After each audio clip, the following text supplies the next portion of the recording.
Okay. These are still the muscles that act on the hip and thigh. This time we're going to look at the lateral and the posterior thigh. First off, right here, we have the tensor fasciae latae, whose origin is the iliac crest. The insertion is the iliotibial bands, and it extends the thigh. And then next we have right here in the back, the gluteus maximus, right here, whose origin is the iliac crest, the sacrum, and the coccyx. And the insertion is the fascia lata and the proximal femur, and it extends and laterally rotates the thigh. Then underneath, right here, we have the gluteus medius, whose origin is the iliac crest, and the insertion is the greater trochanter of the femur, and it abducts and immediately rotates the thigh.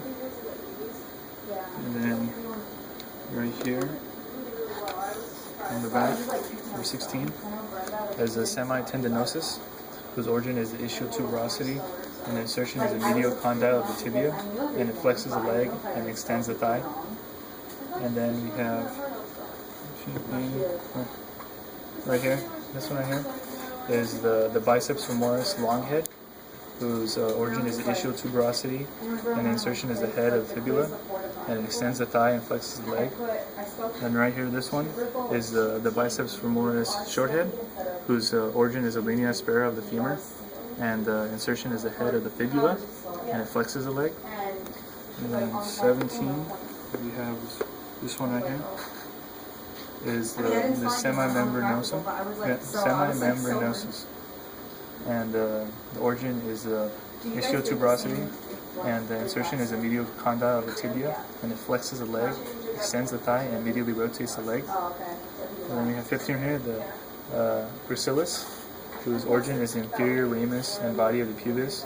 The insertion is the medial tibia, and it adducts and flexes the thigh as well as flexes the leg. And we have this really long one is the sartorius, whose origin is the anterior superior iliac spine. The insertion is the tibial tuberosity, and it flexes and laterally rotates the thigh, as well as flexes and immediately rotates the leg.